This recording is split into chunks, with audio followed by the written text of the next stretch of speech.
फिक्र मत करो बेटा। अरे ऐसे कैसे छूट जाएगी ट्रेन, मैं पहुंच जाऊंगा। रिलैक्स। ऑफ कोर्स बेटा। अरे आज हमारी बेटी का इतना बड़ा फंक्शन है, हमारी बेटी को पुरस्कार मिलने जा रहा है, हम लेट कैसे पहुंच सकते हैं? हाँ, मैं पहुंच जाऊंगा, मैं समय से पहले ही पहुंच जाऊंगा। ओके। अच्छा मम्मी कहाँ है? अच्छा सुनो, कोई आया है, मैं स्टेशन पहुंचकर फोन करता हूं। ओके या सी यू सून बेटा। इस वक्त कौन है?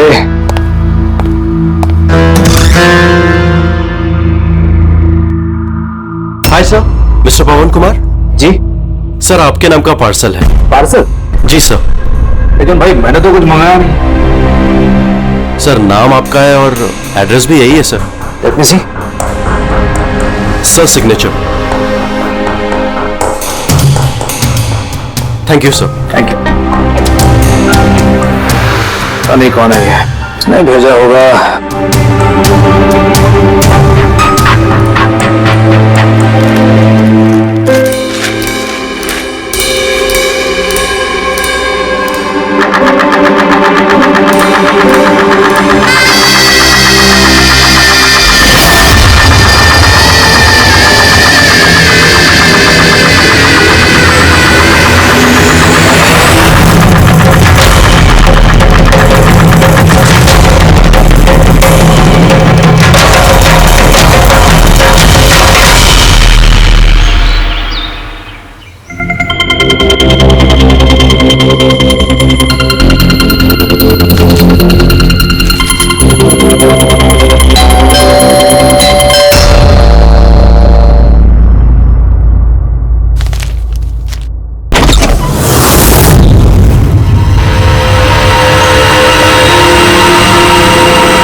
ये क्या हो रहा है? सर आप सीआईडी ऑफिसर अभिजीत है ना? सर आपके घर के बाहर ये लाश मिली है, आप क्या जानते हैं सर इसके बारे में? सर ये लाश है किसकी? सर आखिर आपके घर के बाहर ये लाश आई कैसे सर? एक मिनट सर आपको इसके बारे में पहले से कुछ पता था? अरे आप लोग पीछे हटिए, ये क्राइम सीन है। आप क्या, एक मिनट, आप क्या कर रहे हैं? आप पीछे हटिए प्लीज। देखिए मैं आपको सब बताऊंगा, लेकिन आपको पता कैसे चला यहाँ पे लाश है? आप लोग इतनी जल्दी आ गए? सर हमें एक गुमनाम कॉल आया था और उसने लोकेशन बताई थी। उसने कहा कि सीआईडी ऑफिसर अभिजीत के घर के बाहर लाश है। गुमनाम कौन? जी सर। सर पर ये है कौन सर? कुछ तो बताइए। प्लीज मैं आपको सब बताऊंगा प्लीज। हेलो एसीपी साहब। सर मेरे घर के बाहर एक लाश मिली है सर। बॉस, उस आदमी की मौत सर पर वार करने की वजह से हुई है। खून बहुत ज्यादा बह गया है, लेकिन लाश ज्यादा पुरानी नहीं। मैंने उसकी मौत कुछ घंटों पहले ही हुई। हाँ सवेरे 7 से 10 बजे के बीच। लेकिन जिस जगह से लाश मिली है बॉस, वहां पर जरा भी खून नहीं है। मतलब खून कहीं और हुआ और फिर खूनी ने लाश को तुम्हारे घर के वहां लाके छोड़ दिया। है कौन हो, कुछ पता चला? सर इसका नाम पवन है। ये एक हाईफाई होटल में बारटेंडर था। इसकी बीवी और बच्चे नागपुर में रहते हैं। तो वो भी आज वहीं जाने वाला था सर। उसकी बेटी को अवार्ड मिलने वाला था बेस्ट स्टूडेंट परफॉर्मेंस। क्या बीती होगी बेचारे पत्नी पर और बच्ची पर।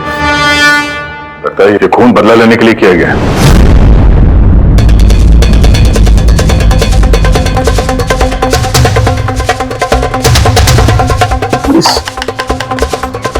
दांत का क्या चक्कर है? मुझे पता है सर। ये पवन, मैं जानता हूं सर इसे। ये मेरा बहुत पुराना खास खबरी था। क्या? हाँ यार, इसने बहुत इंफॉर्मेशन दी थी मुझे। इसकी वजह से मैंने बहुत सारे मुजरिमों को पकड़ा था। सर तो फिर ये दांत चढ़ाने के लिए, इसका मजाक उड़ाने के लिए, ये जताने के लिए कि इसे अपना मुंह नहीं खोलना चाहिए था। तो फिर बात पक्की है कि इसे बदला लेने के लिए मारा गया है। जिन लोगों को इस पवन ने गिरफ्तार करवाया होगा उनमें से किसी ने उसकी जान ले ली। लेकिन सर ये पवन अभिजीत सर का इन्फॉर्मर है। ये बात किसी को पता कैसे चली? हाँ, मतलब सीआईडी में भी हमारे एक दूसरे के इन्फॉर्मर्स कौन है हम नहीं जानते। तो फिर उसको भी कैसे पता चला कि ये पवन एक इन्फॉर्मर है? सिर्फ खूनी को नहीं सर, पूरे देश को पता चल गया सर। ये देखिए, ताजा जानकारी के मुताबिक पेशे से वेटर पवन कुमार दरअसल सीआईडी का खबरी भी था। आज सुबह पवन कुमार की लाश सीआईडी ऑफिसर अभिजीत के घर के बाहर मिली थी। उसकी हत्या के पीछे उन लोगों का हाथ होने की संभावना है जिनको उसी की मदद से सीआईडी ने गिरफ्तार किया था। ये खबर मीडिया तक पहुंची कैसे? सर, जो घर के बाहर रिपोर्टर्स थे उन्होंने बताया कि किसी अनजान शख्स ने खबर दी हमें। नहीं सर, ये अनजान शख्स कोई और नहीं, कातिल खुद है।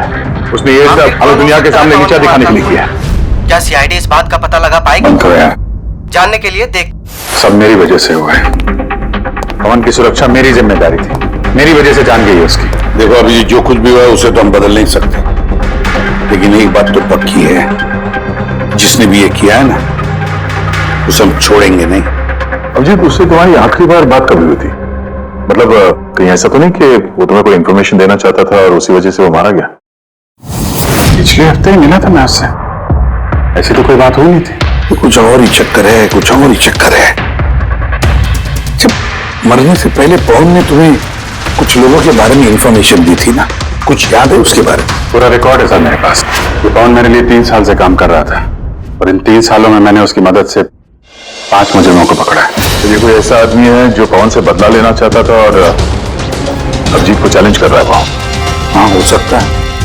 ये भी हो सकता है कि उन 5 लोगों में से कोई एक हो जिसने पवन का खून किया है। ये सुनील इंडिया में नहीं है सर, बाकी चारों यही हैं। सुमित, विक्रम, तारा और ये रमेश।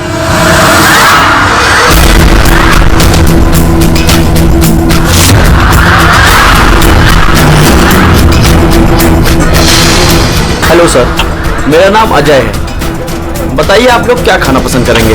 रमेश, नाम को बदल दिया?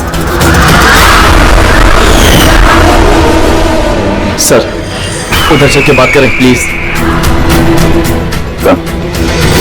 ड्रग्स के केस में अंदर गया था ना? कब छूटा जेल से? सर मैं कसम खा के बोल रहा हूँ, मैंने वो सब काम छोड़ दिया है। अब मैं कोई उल्टा सीधा काम नहीं करता सर, सच्ची। अच्छा तो फिर तुमने उसे क्यों मारा? उसे किसे सर? मैंने किसी को नहीं मारा। पवन को इसने जेल भिजवाया था ना, मार दिया इसको? नहीं सर, मैंने इसे नहीं मारा। मैं तो अभी कुछ ही महीने पहले जेल से छूटा हूँ और मैं ऐसा कोई काम नहीं करना चाहता जिसकी वजह से मुझे दोबारा जेल जाना पड़े। साहब बड़ी मुश्किल से नौकरी मिली है। अगर बॉस को मेरे क्रिमिनल रिकॉर्ड के बारे में पता चल गया ना तो मुझे नौकरी से वो निकाल देगा। Please sir. तो तुमने इसे नहीं मारा? नहीं सर। आज सुबह 7 बजे से 10 बजे तक कहां था तुम? यही था सर, मेरी आज सुबह की शिफ्ट थी। सच बोलना? सच सर। अब चाहो तो स्टाफ में से किसी से भी पूछ लो, मैंने किसी को नहीं मारा। आप गलत इंसान पे शक कर रहे हो साहब। ठीक है, अभी तेरी बात मान लेते हैं, मगर याद रखना हमारी नजर रहेगी तुम पे।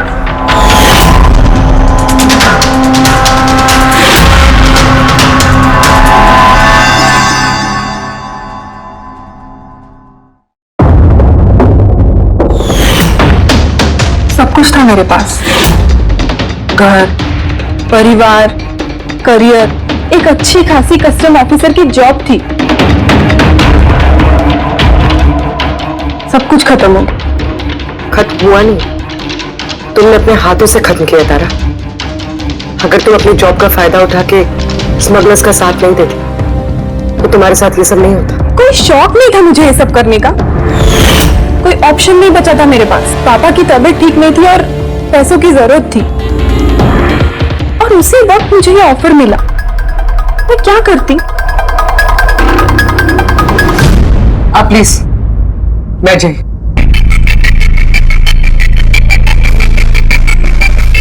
पर देखो ना, बीमारी ने नहीं, मेरे सदमे ने पापा की जान ले ली। फैमिली ने भी मुझे दोषी बनाकर मुझसे सारे रिश्ते तोड़ दिए। अब कुछ नहीं बचा, ना तो मेरा कोई अपना है और ना ही मेरे पास पैसे हैं। तो भला मैं कैसे आपके इन्फॉर्मर को मरवा सकती हूँ? और वैसे भी मैं पहले से ही अपनी एक गलती की सजा भुगत रही हूँ, अब कोई दूसरी गलती नहीं करना चाहती मैं। देखिए, आप प्लीज मेरा विश्वास कीजिए, मेरा इसमें कोई हाथ नहीं। पवन का खून तुमने करवाया ना? अब तुम खुद बताओगे या हम उगलवाएं? कौन पवन?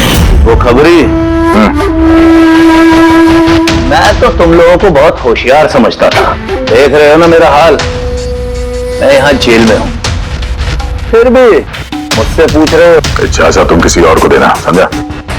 तुम्हारे काले कारनामों से जो तुमने पैसे कमाए उसे जेल के बाहर क्या क्या कर सकते हो हम सब जानते हैं। बोल, पवन की सुपारी किसको दी? क्या बात कर रहे हो तुम? लगता है आजकल फिल्में ज्यादा देखते हो। मेरा हाल देख रहे हो ना, यहाँ ना मेरे पास फोन है और ना ही कोई मिलने जुलने वाला। फिर कैसे मैं किसी की सुपारी दे सकता हूँ? हाँ, इज्जत देने के लिए मुझे शुक्रिया। तुम्हें क्या लगता है कि मैं इतना बड़ा गैंगस्टर हूं कि यहां बैठे बैठे किसी का भी बाहर गेम बजवा सकता हूं? तो उसके लिए भी थैंक यू। तुम्हें सब मजाक लग रहा है? हाँ?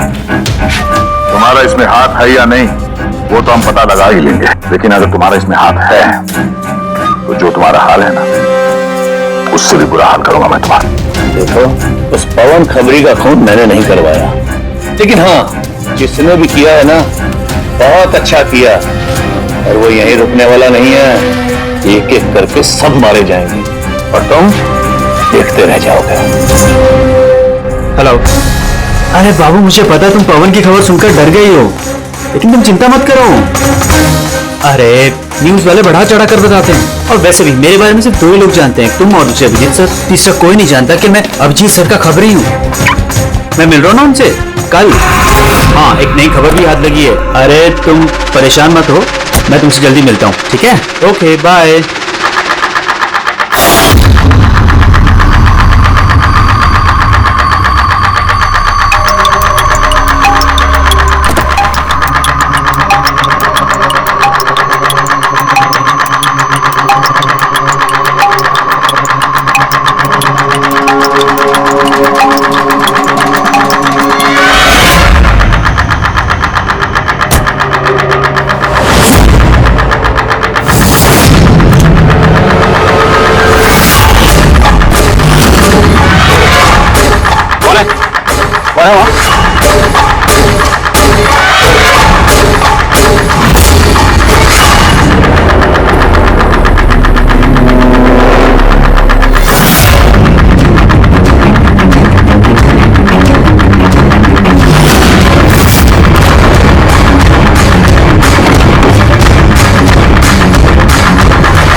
अभिजीत के एक और इन्फॉर्मर अजीत की मौत हो चुकी है।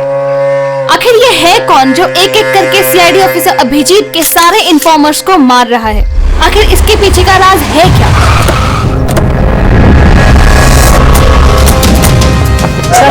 सर एक और ये अब हमें पता चलेगा आपका खबरी था। सर एक के बाद एक खबरियों का कत्ल हो रहा है, आखिर ये इन्फॉर्मेशन लीक कहां से हो रही है सर? सर क्या कोई सुराग मिला है सर आपको? सर और कितने लोगों की जान जाएगी सर? सीआईडी आखिर कर क्या रही है?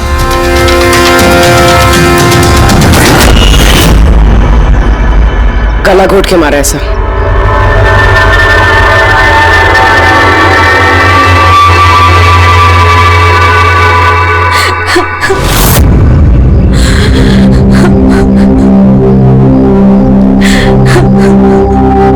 इनकी नई नई शादी हुई थी सर। उसके बेसहारा बीवी से कुछ कहना चाहेंगे आप?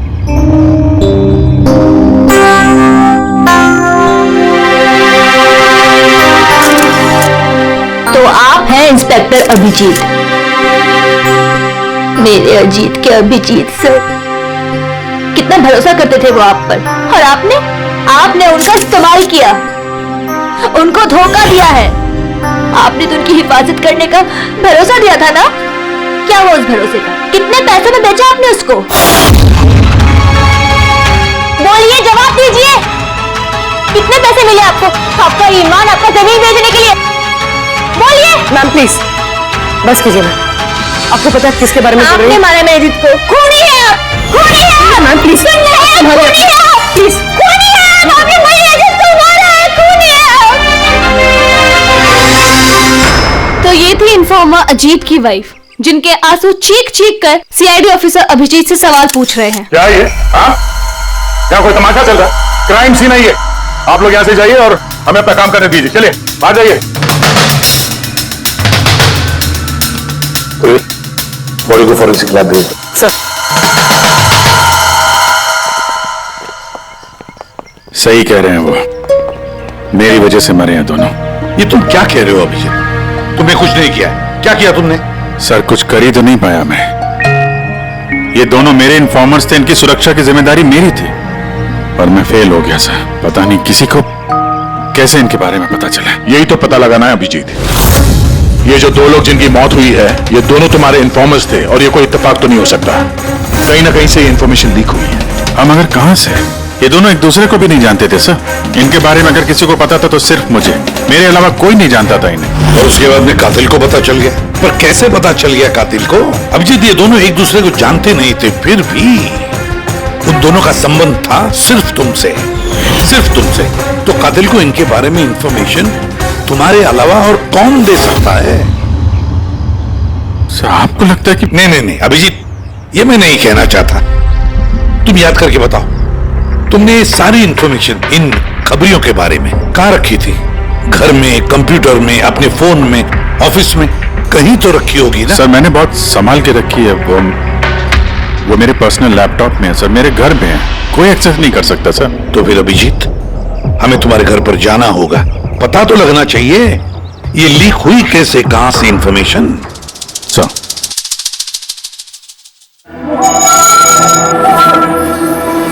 जी लगता है तुम्हारे गैर हाजिरी में कोई तो यहाँ पे आया है और तुम्हारे लैपटॉप से डेटा चुरा लिया। और आजकल ये पासवर्ड क्रैक करने में कितना वक्त लगता है? अरे पासवर्ड की तो बात ही नहीं है, ये फिंगरप्रिंट स्कैनर है, ये फेस रिकॉग्निशन डिवाइस, मेरे अलावा कोई इस लैपटॉप को खोल ही नहीं सकता। सर लेकिन कंप्यूटर से डेटा चुराने के लिए यहाँ आने की क्या जरूरत? कंप्यूटर को हैक भी तो किया जा सकता है ना। हो सकता है लेकिन इस लैपटॉप को नहीं, क्योंकि इसमें इंटरनेट कनेक्शन है ही नहीं। तो यहाँ से इंफॉर्मेशन बाहर गई कैसे है? सर देखते हैं।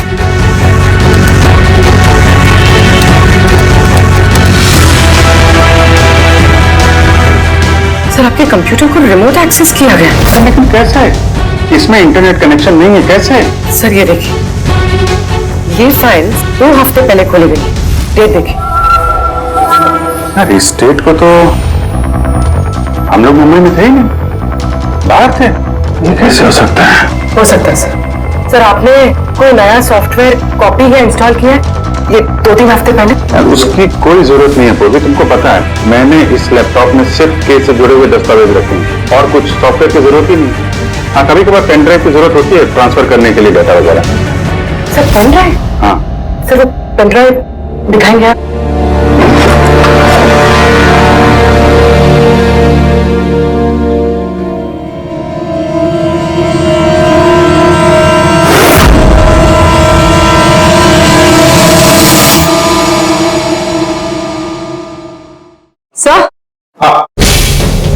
सर सर पता चल गया कि असल में हुआ क्या था। क्या कैसे हुआ? सर सब कुछ इस पेन ड्राइव की वजह से हुआ। इस पेन ड्राइव की वजह से? हाँ सर ये पेन ड्राइव ही एक स्मार्ट डिवाइस है। ये देखिए सर, आपने कहा था कि आपका लैपटॉप इंटरनेट से कनेक्टेड नहीं था, लेकिन जैसे ही आपने पेन ड्राइव अपने लैपटॉप से लगाया, आपका लैपटॉप एक अनजान नेटवर्क से कनेक्ट हो गया, जैसे वाईफाई डोंगल होता है। और फिर सर ये एक प्रॉक्सी नेटवर्क है। ये आपको दिखाई नहीं देगा, लेकिन इस नेटवर्क से जुड़े दूसरे शख्स को आपके लैपटॉप का एक्सेस दे देगा। इसे सर कोई कंप्यूटर रिपेयर करने वाला है और आपका कंप्यूटर खराब है, तो बिना आपके कंप्यूटर के पास बैठे रिमोटली कहीं से भी एक्सेस करके आपका कंप्यूटर ठीक कर सकता है सर। एग्जैक्टली सर, किसी ने इस पेन ड्राइव के जरिए आपके लैपटॉप को एक्सेस किया और इन्फॉर्मर्स वाली फाइल्स चुरा ली। तो सब प्लान था। कातिल ने पेन ड्राइव तुम्हारे आसपास प्लान कर दिया। तुम्हें कुछ याद है ये पेन ड्राइव तुम्हें कहाँ मिली? ये तो मैंने ऑनलाइन खरीदी थी, एक अच्छा सस्ता ऑफर था, इसलिए वो मेरे मेल पे आया था। ये मेल आया था। सर ये तो कोई शॉपिंग वेबसाइट है। हाँ, अच्छी खासी एस्टेब्लिश वेबसाइट है, डिस्काउंट दे रहे थे, इसलिए मैंने 2-3 पेन ड्राइव मंगा ली।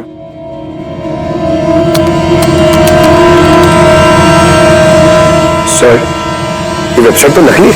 हाँ? सर ये वेबसाइट तो फर्जी है। सर आपके साथ साइबर फिशिंग हुई है। सर ये देखिए, ये दोनों वेबसाइट्स, कोई फर्क नहीं, लेकिन ये वाली वेबसाइट इस वेबसाइट की कॉपी है। थोड़े बहुत कोड्स अलग हैं, कोई एक बार देखे तो समझ में नहीं आएगा। सर ऐसे वेबसाइट्स के जरिए हैकर्स लोगों के अकाउंट से पैसे गायब करते हैं। सर बहुत सारे कंप्यूटर एक्सपर्ट्स ऐसे साइबर क्राइम्स में लगे हैं। तो मतलब मुझे जो मेल आया, मैंने इस लिंक पे क्लिक किया तो मैं इस नकली साइट पे चला गया। हाँ सर। तो इस तरीके से ये पेन ड्राइव प्लांट किया गया था। ये मामला जितना सादा दिखता है उतना सादा नहीं है, बड़ा खतरनाक मामला ही है। अभिजीत, तुम्हारे कंप्यूटर में से ये जो भी कोई कर रहा है ना, वो इन्फॉर्मर्स की पूरी डिटेल निकाल सकता है और फिर उनके साथ कुछ भी कर सकता है। बहुत बड़ी गलती होगी मुझसे। पता नहीं अगला शिकार किसका होगा।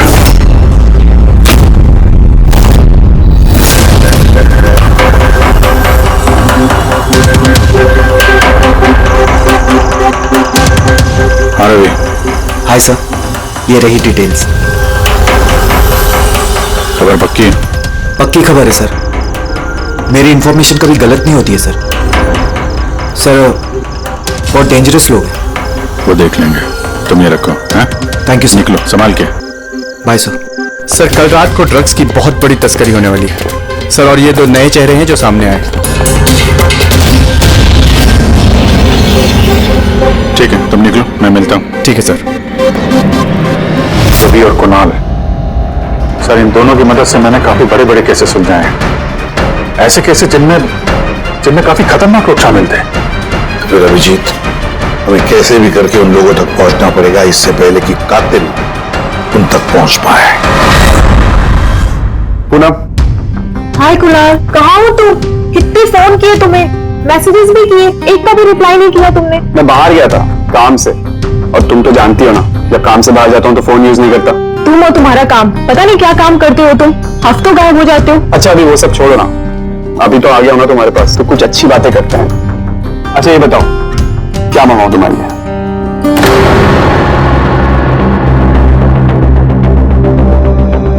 अभिजीत सर, मैं एक सेकंड आता हूँ। एक्सक्यूज मी, मैं ये अखबार देख सकता हूँ? एक और खबरी की हत्या। सूत्रों के मुताबिक मरने वाले युवक अजीत भाई सीआईडी के सीनियर इंस्पेक्टर अभिजीत के व्यक्तिगत खबरी थे। एक हफ्ते में ये इस तरह की दूसरी हत्या है। इससे पहले पवन नाम के एक और खबरी की भी हत्या हो चुकी है। इंस्पेक्टर अभिजीत पे अपने खबरियों की जानकारी लीक करने के आरोप लग रहे हैं। इंस्पेक्टर अभिजीत के अन्य खबरियों की जान भी खतरे में हो सकती है। हे भगवान, ये नहीं हो सकता। क्या नहीं हो सकता? ये खबर आई नो, कितनी गलत बात है ना। जो लोग अपनी जान जोखिम में डाल के हमारे लिए काम करते हैं उनकी ही जान का सौदा। इंस्पेक्टर अभिजीत ऐसा कैसे कर सकते हैं? कुणाल, क्या हुआ तुम्हें? कहाँ खो गए तुम? Kunal, are you okay? अच्छा चलो, मुझे ना जाना होगा। जाना है? कहाँ जाना है? अभी तो आए हो, अभी कहाँ जाना है? मैं तुम्हें सब बताता हूँ, ठीक है? मैं बताऊंगा।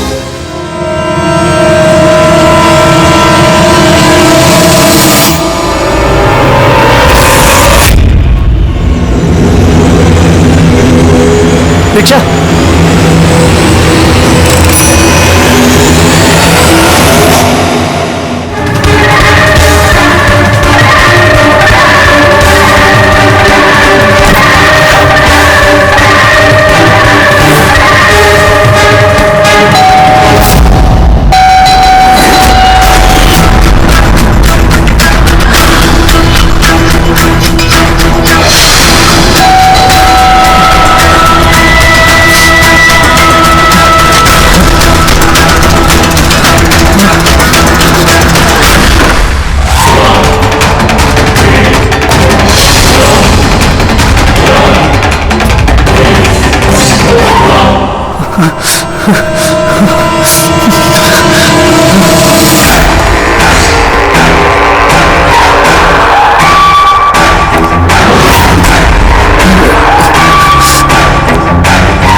कुणाल, मैं हूं अभिजीत। अभिजीत सर, सर अच्छा आप आ गए। सर वो मुझे मार देगा, सर वो मुझे मार देंगे सर। कुणाल, शांत हो जाओ, यहाँ कोई नहीं है, समझे? हमारा रहता कोई कुछ नहीं कर सकता, घबराओ मत। कुणाल, हम तुम्हें सेफ हाउस में ले जाएंगे, वहां कोई तुम तक नहीं पहुंच सकता, समझे? सर, रवि की फोन की लोकेशन यहीं बताएं।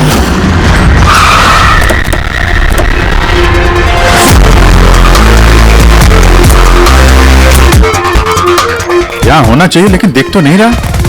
Ravi,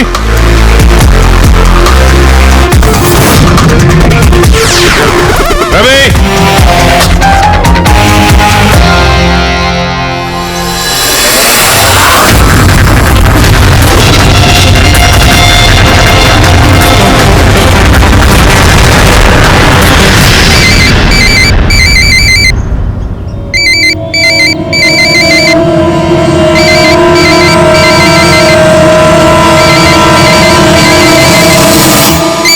hello. Hello sir. Ravi. Ravi, कहाँ हो तुम? कहाँ भाग रहे हो? मुझ पे भरोसा नहीं है तुम्हें? आपको क्या लगा था कि आप मुझे ढूंढ लेंगे? इतना आसान नहीं है सर। रवि देखो, जैसा तुम समझ रहे हो वैसा नहीं है। तुम्हारी जान को खतरा है रवि, लेकिन मुझसे नहीं, मैं तुम्हें बचाने की कोशिश कर रहा हूँ। सुनो, मैं तुम्हें सेफ हाउस लेके जाऊंगा, वहां तुम्हारी जान को खतरा नहीं होगा, समझे? रवि, रवि हम तुम्हारी मदद करना चाहते हैं, भरोसा करो हम पर। भरोसा? उन दो लोगों ने भी आप पर भरोसा किया था, लेकिन उन्हें क्या मिली? मौत। देखिए सर, मेरे लिए मेरी लाइफ बहुत कीमती है। मेरे पीछे मेरा परिवार है, मुझे इतना जल्दी नहीं मरना। मेरी जान को बख्श दीजिए सर, मैं मरना नहीं चाहता। प्लीज मुझे जाने दीजिए सर, मुझे ढूंढना बंद कीजिए। रवि रवि रवि, बात को समझने की कोशिश। नहीं सर, मैंने कहा ना नहीं। पहले आप पर भरोसा करके मैंने बहुत बड़ी गलती की है। एक बार गलती करी, दूसरी बार नहीं करूंगा। मुझे नहीं पता था कि आप बिक चुके हैं सर। मुझे प्लीज ढूंढना बंद कीजिए सर। रवि, कहाँ हो तुम? तुम्हारी जान को खतरा है, समझो तुम। Bye sir. रवि, रवि नहीं मारेगा ये, नहीं समझेगा, किसी भी हालत में ढूंढना पड़ेगा इसे। ये 4 में से 3 इन्फॉर्मर्स तो सेफ हाउस में पहुंच गए। ये रवि सिर्फ बाहर है ना? सर, इन दोनों की टिप से जो लोग गिरफ्तार हुए हैं उन सबकी लिस्ट आ गई। है कोई इनमें IT या कंप्यूटर एक्सपर्ट? नहीं सर, ऐसे तो कोई नहीं है, लेकिन ये विक्रम, उसे तुम जेल में मिले थे, क्यों, क्या हुआ? सर हर हफ्ते इसकी बीवी जेल में इसे फोन करती है और पिछले शुक्रवार को भी इसकी बीवी ने इसे जेल में फोन किया था। तो तुम्हें इससे प्रूव क्या होता है? सर, मैंने और फ्रेडी सर ने पता किया है कि हॉस्पिटल में थी उनकी वाइफ फ्राइडे को, लेकिन उन्होंने किसी को फोन नहीं किया। फैंटास्टिक, गजब का काम किया तुम दोनों ने। अब पता लगाएंगे कि विक्रम को अगर उसकी बीवी ने फोन नहीं किया तो फिर किसने किया? और ये बताएगा विक्रम जी। हमें सब पता है। वो शुक्रवार को तुम्हारी पत्नी हॉस्पिटल में एडमिट थी, उसने कॉल नहीं किया तुम्हें। तो उस दिन उसके नाम से जो कॉल आया था तुम्हें, वो फोन किसने किया था? मैं कह चुका हूं ना तुम्हारे को कि मैंने कुछ नहीं किया। फिर बार बार क्यों चले आते हो मेरा और अपना वक्त बर्बाद करने के लिए? वक्त हम नहीं, तुम बर्बाद कर रहे हो हमारा, समझा? और ये हमें बिल्कुल बर्दाश्त नहीं है। सीधे सीधे बताओ, क्या जानते हो इन हत्याओं के बारे में? हाँ बताओ, वरना मेरा दिमाग खराब हो गया ना। देख, अभी तक तो तू सिर्फ जेल में खा पी रहा है, घूम फिर रहा है। अगर सच सच नहीं बताएगा तो यहां से सीधा काल कोठरी जाएगा। काल कोठरी समझता है ना? और चीजों को तो छोड़ दे, रोशनी को तरस जाएगा तो। आखिरी मौका है तेरे पास, सच सच बता दे, वरना मैं तेरा काल कोठरी जाने का बंदोबस्त करूं। फोन, एक फोन आया था। मैं नहीं जानता उस आदमी को। उसने तो मुझे फोन पर एक डील ऑफर की थी। कैसे डील? डील ये थी कि मुझे जिसने जेल में भिजवाया, जिसने मेरी मुखबरी की थी, उसने बोला कि अगर मैं उसको 3 करोड़ रुपया दूंगा तो वो उसको मार देगा। तो तुमने क्या कहा? सब सच बोलो, मुझे उसकी बात पे विश्वास ही नहीं हुआ। मुझे लगा कि कोई मेरे साथ मजाक कर रहा है, तो मैंने उसको मना कर दिया। फिर उसने मुझको बोला कि और भी कई लोग हैं जो उससे बदला लेना चाहते हैं, वो उसको मारने की मुंह मांगी कीमत देंगे। और मुझे ये भी बोला उसने कि मैं न्यूज में देख लूं कि वो सच बोल रहा है। फिर जब मैंने न्यूज सुनी तो, पर सर मैं आपको एक बात बता रहा हूं, मैं उसका नाम नहीं जानता और ना ही फिर उसका कभी मुझे फोन आया। मुझको जो कुछ मालूम था सब आप लोगों को बता दिया। सच कह रहा हूं सर। ठीक है, इसका मतलब है उसने ऐसे और भी लोगों को कांटेक्ट किया होगा। बहुत बड़ा गेम खेला है। अपराधियों से पैसा कमाने का जरिया बना रखा है। सर आपके बाकी खबरियों की भी जान खतरे में, और हमें खूनी के बारे में कुछ पता ही नहीं। 3 करोड़, इसकी मांग बहुत ऊंची है। और ऐसे वो हर किसी को फोन नहीं करेगा, ये उसी को फोन करेगा जो उसकी मांग पूरी कर सके। ठीक कह रहे हैं। पता करता हूं अपनी लिस्ट में कितने लोग हैं जो 3 करोड़ रुपए खर्चा कर सके। ये शिखर हो सकता है। पिछले हफ्ते इसको फोन आया था, इसको कुणाल ने अंदर करवाया था और इसके पास देने के लिए पैसे भी हैं।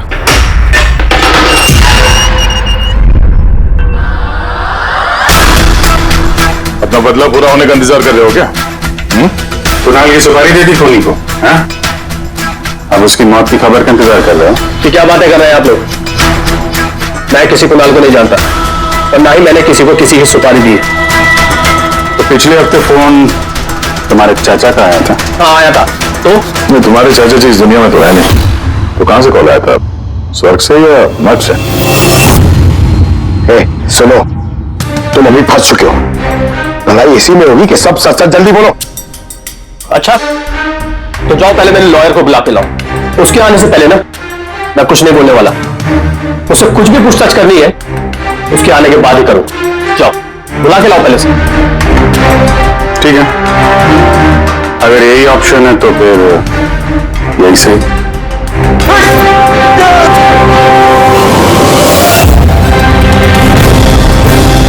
ये कहां लेके जा रहे हैं आप लोग मुझे? हमने तो तुमको बोलने का मौका दिया था, लेकिन तुम तो वकील बुला रहे थे। अब तुम्हारे साथ क्या होगा किसी को पता नहीं चलेगा, तुम्हारे वकील को भी नहीं। ये गलत कर रहे हैं आप लोग। सीआईडी ऐसा नहीं कर सकती है। बात सही कह रहे हो, सीआईडी ऐसा नहीं कर सकती। सीआईडी कभी गलत काम नहीं करती। हम तो लोगों को ये कहने वाले हैं कि तुमने हम पे हमला करने की कोशिश की और हमने अपने बचाव में तुम्हें गोली मार दी। नहीं सर, प्लीज ऐसा मत करो सर। आराम से। पंकज सर, कोई अच्छी जगह पे गाड़ी रोको सर।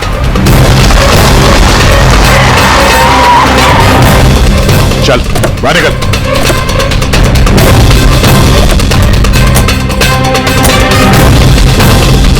नहीं सर, सर प्लीज मुझे मत मारिए सर प्लीज। चल भाग जा, भाग नहीं जा। सर प्लीज, सर प्लीज, नहीं सर प्लीज, नहीं sir please please please sir, मुझे माफ कर दीजिए सर, सर प्लीज मुझे माफ कर दीजिए सर। अबे भाग। सर मैं बता दो सर, सब कुछ बता दो सर, सब कुछ बता दो सर। आप तो सही कह रहे सर, मुझे कातिल का फोन आया था सर, कुणाल को मारने की सुपारी मैंने दी थी सर।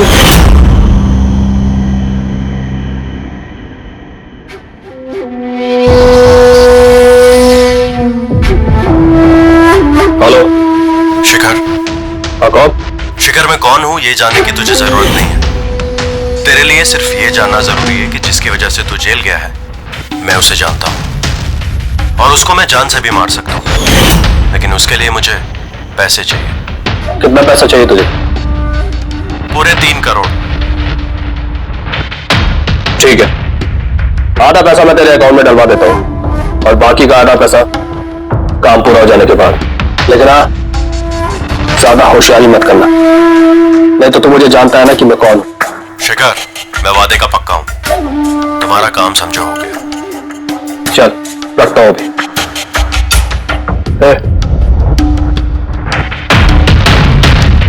सुन, ये रख, किसी को बोलना मत।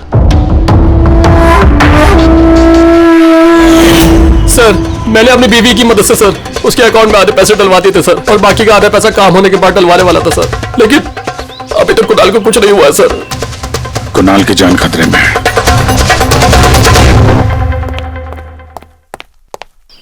सर एक सवाल सर। सर प्लीज बताइए, इस केस में किसी तरह की प्रोग्रेस हुई है क्या सर? बताइए सर प्लीज। सर सीआईडी पे इतने गंभीर आरोप लग रहे हैं सर, पूरा देश जानना चाहता है। ये इन्वेस्टिगेशन जारी है, सब पता चल जाएगा। एक्सक्यूज मी, एक सेकंड। सर, हाँ सर एक बहुत बुरी खबर है सर। क्या? सर हमारे सेफ हाउस में वो कुणाल था ना सर, वो भाग गया सर। व्हाट? कैसे भाग गया वो? तुम्हें पता है उसकी जान को खतरा है? सर कुछ समझ में नहीं आ रहा सर, उसे बहुत ढूंढने की कोशिश की लेकिन वो कहीं भी नहीं मिला sir. Pankaj, I don't care, ढूंढो उसे किसी भी हालत में, इससे पहले कि खूनी उस तक पहुंच जाए, ढूंढो। Sir yes, now this is the breaking news.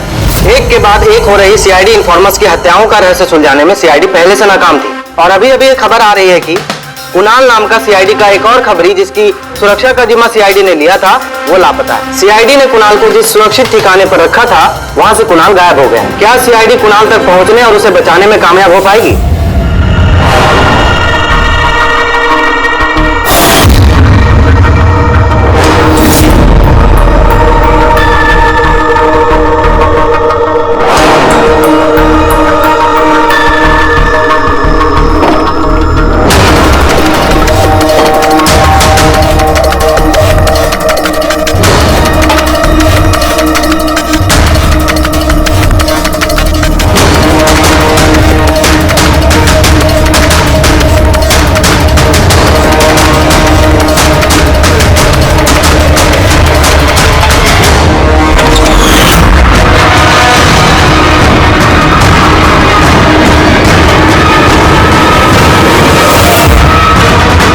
कौन है तुम? Game over.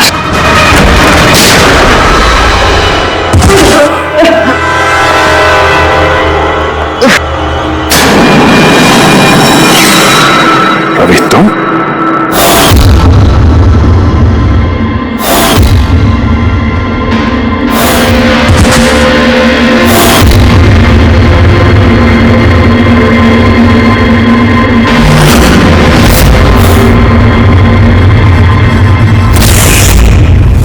कुणाल के गायब होने की खबर हमने जानबूझकर मीडिया में फैलाई। हमें मालूम था कातिल ने इसकी सुपारी ली है, इसको मारने के लिए कुछ भी करेगा। तो वही हुआ, मीडिया ने खबर फैलाई और तुम सुनते सुनते यहाँ आ गए। तुम यहाँ खुद नहीं आए, लाए गए हो। हमें पता था कि तुम्हारे पास इन्फॉर्मर्स की लिस्ट है और उसमें कुणाल का भी नाम। तुम कंप्यूटर्स के मामले में तो होशियार हुई, तुमने कुणाल का नंबर ट्रैक किया और यहाँ तक आ गए। क्यों किया रवि ऐसा तुमने? मैंने तुम पे भरोसा किया था। क्या बिगाड़ा था इन लोगों ने तुम्हारा? क्यों मार रहे हो इनको? आपके इन्फॉर्मर पवन की वजह से, उसने मेरी जिंदगी बर्बाद कर दी थी, उसी की वजह से मेरी मंगेतर तारा गिरफ्तार हुई। मैं उससे बदला लेना चाहता था, लेकिन उस वक्त मुझे यह नहीं पता था कि तारा की इंफॉर्मेशन किसने लीक की। मैं कैसे भी उन खबरियों तक पहुंचना चाहता था, बस फिर क्या था, मैंने एक प्लान बनाया कि अगर मैंने आपको ज्वाइन कर लिया तो मैं उन खबरियों तक पहुंच सकता हूं। मैं आपसे मिला, आपके लिए काम करने लगा सर, आपको इंपॉर्टेंट इंफॉर्मेशन देने लगा ताकि मैं आपका भरोसा जीत सकूं। अपनी सेफ्टी का बहाना बनाकर आपसे उन इन्फॉर्मर्स के बारे में जानने की कोशिश की। मैं कैसे भी उस लिस्ट तक पहुंचना चाहता था जिसमें उन इन्फॉर्मर्स के बारे में पूरी इंफॉर्मेशन थी। फिर वो ऑनलाइन ऑफर, वो पेन ड्राइव, पवन की मौत, और मैंने अपना बदला पूरा किया सर, पूरा किया अपना बदला। पवन के बाद तुमने अजीत को क्यों मारा और शिखर से पैसे लेके तुम कुणाल को क्यों मारना चाहते थे? पैसों के खातिर। पवन के तलाश के दौरान मुझे एहसास हो गया कि मेरे जैसे कई लोग हैं जो इन खबरियों से बदला लेना चाहते हैं और किसी भी हद तक जा सकते हैं। बस फिर क्या था, मैंने वैसे ही क्रिमिनल्स को कांटेक्ट किया और इंफॉर्मेशन निकालना शुरू कर दिया। इसके लिए मुझे बहुत पैसे भी मिलते थे, और उसमें बुराई क्या है सर? बुरा है या भला वो तो तुम्हें पता चल ही जाएगा जब जेल जाओगे। तभी तुमने पैसे कमाए और मैंने भरोसा कमाया। मेरा भरोसा तो काम आया, लेकिन तुम्हारे पैसे अब तुम्हारे किसी काम नहीं आएंगे।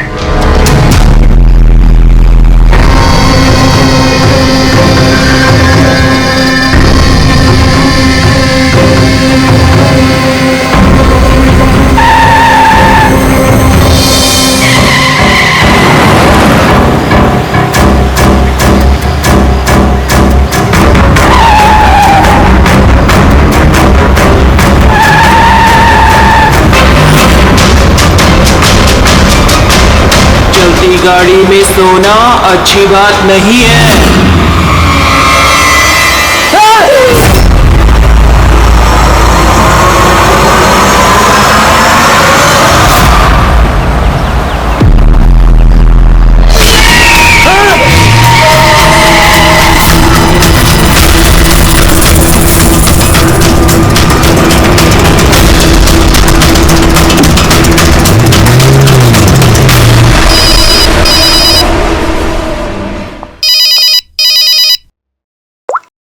हाँ Vineet. Leela help me, Leela please help me Leela. क्या हो गया विनीत, तुम इतनी टेंशन में क्यों लग रहे हो? लीला ये लोग मुझे मार डालेंगे लीला। कौन मार डालेगा विनीत, तुम किसकी बातें कर रहे हो? लीला आई थिंक मैं लाइफ में कभी तुमसे नहीं मिल पाऊंगा लीला। विनीत बकवास बंद करो। कहाँ पे हो तुम, मुझे अपनी एग्जैक्ट लोकेशन बताओ। मैं सेबेस्टियन रोड पे हूँ, पुराने पोस्ट ऑफिस के पास। विनीत एक काम करो, तुम वहीं पे रुको, मैं टैक्सी लेके अभी वहीं पे तुम्हें लेने आती हूँ। हेलो लीला। हेलो विनीत, तुम ठीक हो? फोन को भी हेलो लीला। ये फोन को भी अभी कटना था।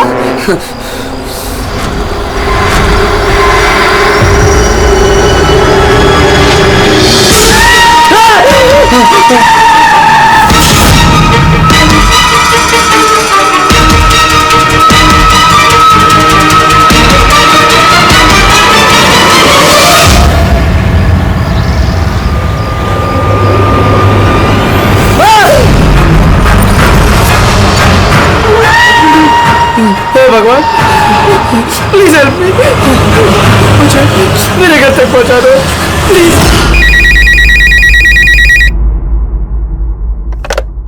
Hello CID bureau. Hello ma'am, ma'am please मेरी मदद कीजिए। मैम मेरे पति इस वक्त बहुत बड़ी मुसीबत में है। क्या सर, क्या हुआ आपके पति को? मैम उनकी जान खतरे में है, उन्हें मारना चाहता है। मैम प्लीज उन्हें बचा लीजिए प्लीज। क्या वो इस वक्त आपके साथ है? नहीं मैम, वो इस वक्त अपनी गाड़ी में है। वो सेबेस्टियन रोड के पास जो पुराने वाला पोस्ट ऑफिस है वहाँ पे है। अच्छा सुनिए मैम, देखिए हमारे 2 ऑफिसर्स उसी एरिया में हैं। आप हमें आपकी गाड़ी का डिटेल दीजिए। वाइट बैक्स्टर है और गाड़ी का नंबर है 2536। मैम आप उन्हें बचा तो लेंगे ना? आप फिक्र मत कीजिए, आपके पति को कुछ नहीं होगा। ओके बोले अभिजीत को फोन करो, उसे गाड़ी की डिटेल्स दे दो और उससे बोलो कि अर्जेंट है।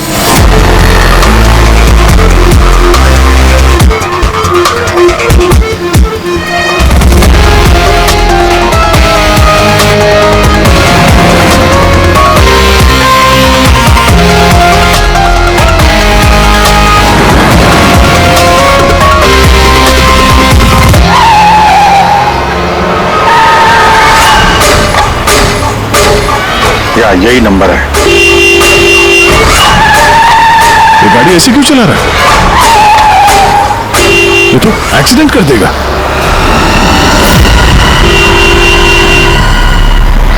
मुझे माफ कर दो, मुझे माफ कर दो, मैं मरना नहीं चाहता, मुझे माफ कर दो। किससे बातें कर रहा है? गाड़ी में तो कोई नहीं है। अरे विनीत, किससे बात कर रहा है? गाड़ी में कोई नहीं है। अंधे हो तुम लोग, तुम्हें दिखाई नहीं दे रहा? इतने सारे लोग मुझे बुला रहे हैं। कर क्या रहा है ये? मुझे माफ कर दो, मैं मरना नहीं चाहता। पागल हो गया लगता है। विनीत, विनीत, विनीत, तुम्हारी जान को खतरा हो सकता है, रुक जाओ।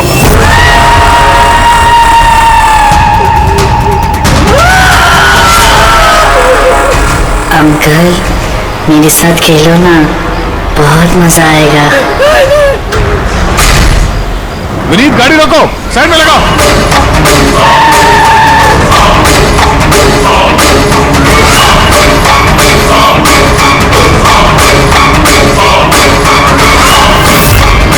रुक जाओ। विनीत, विनीत,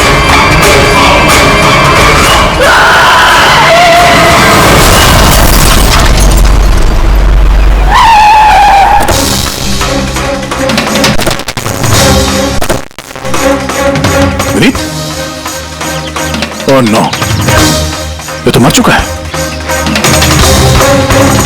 स्मेल है।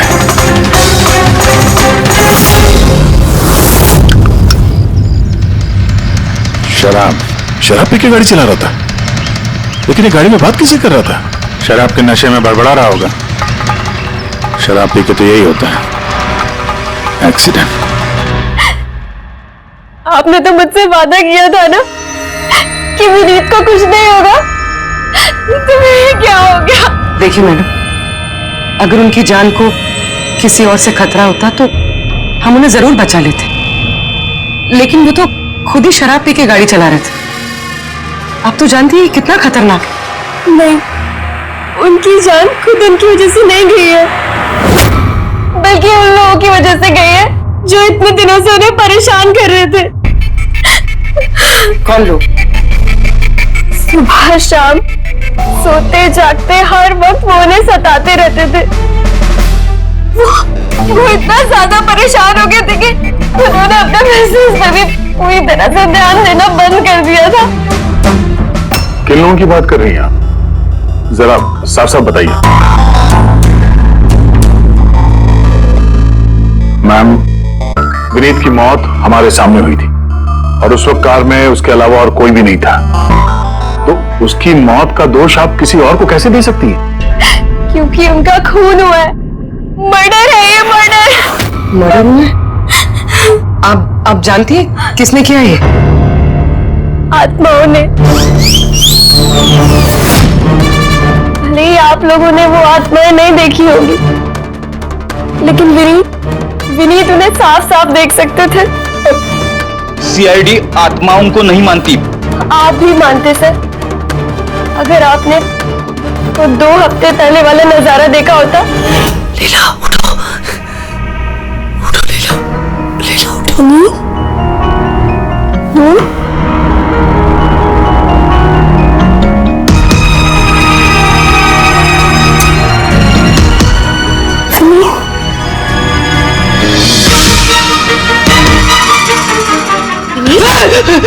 क्या विनीत? वो देखो, कबर्ड के ऊपर।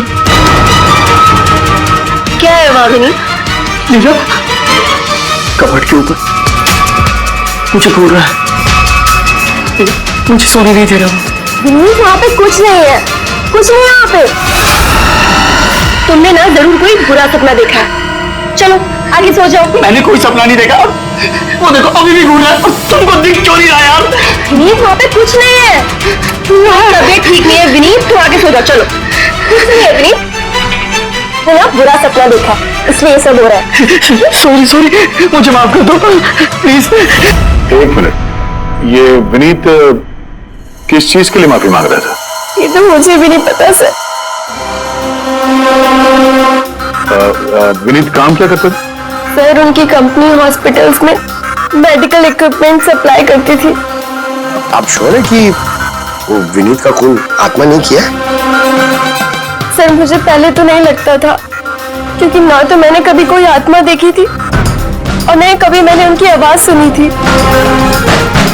लेकिन बाद में मुझे विनीत की बातों पे यकीन होने लगा कि वो सच कहता था।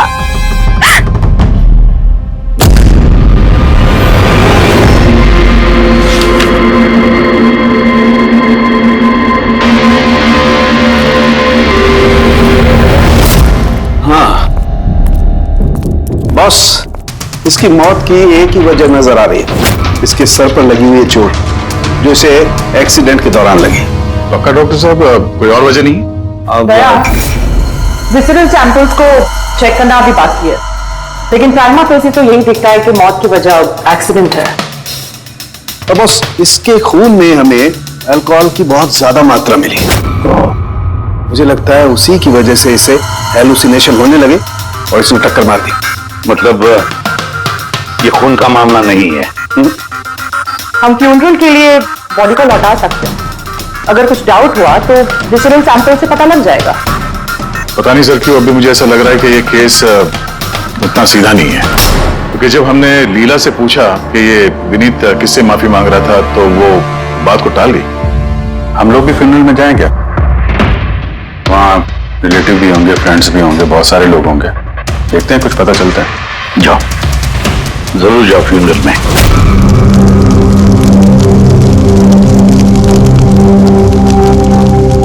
अच्छा हुआ मर गया, ऐसे गलत लोगों के साथ ऐसा ही होना चाहिए। तुमने बिल्कुल ठीक कहा, इसकी मौत इससे बदतर होनी चाहिए थी।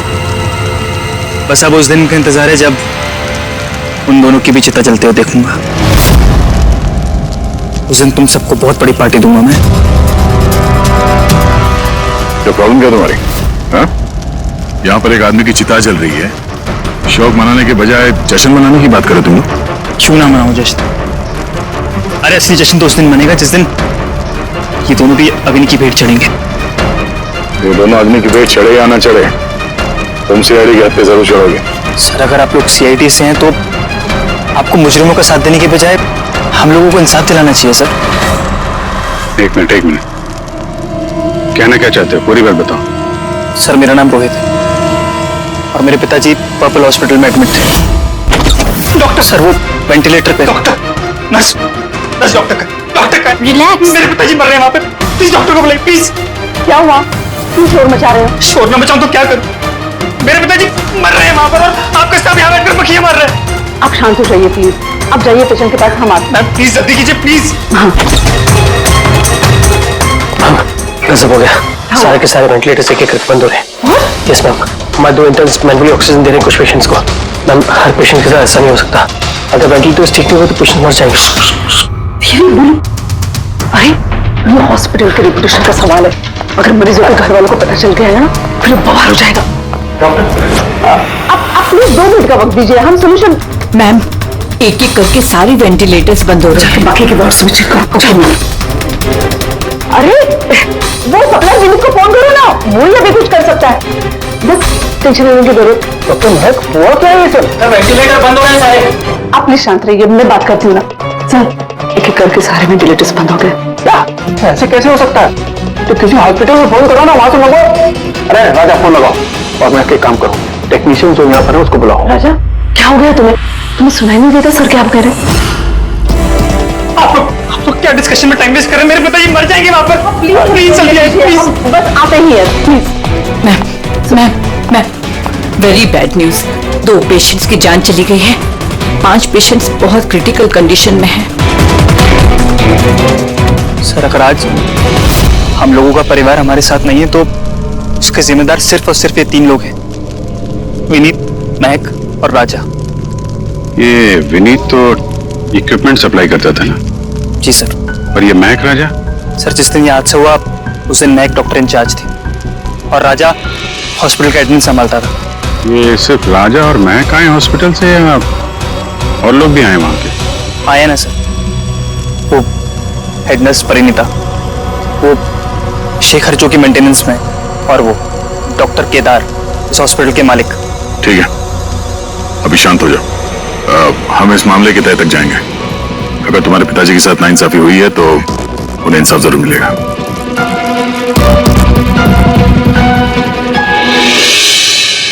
समझ में आया कि ये विनीत माफी क्यों मांग रहा था। मुझे माफ कर दो, मैं मरना नहीं चाहता, मुझे माफ कर दो। और ये भी समझ में आ रहा है कि विनीत की मौत से इतने लोग खुश क्यों हैं। यानी विनीत की मौत का जिम्मेदार कोई भी हो सकता है। और विनीत के बाद खूनी का अगला निशाना ये महक और राजा हो सकते हैं।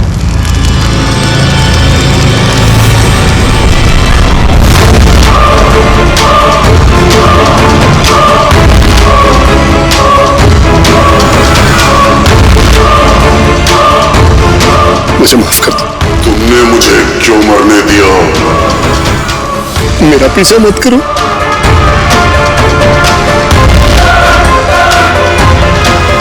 ये बात कैसे कर रहा है? मेरा पीछा मत करो। उन्हीं काल्पनिक लोगों से जिससे विनीत बात कर रहा था। शायद तू मुझे बचा सकती थी। क्यों मरने दिया मुझे? तुम भी मरने के लिए तैयार हो जाओ।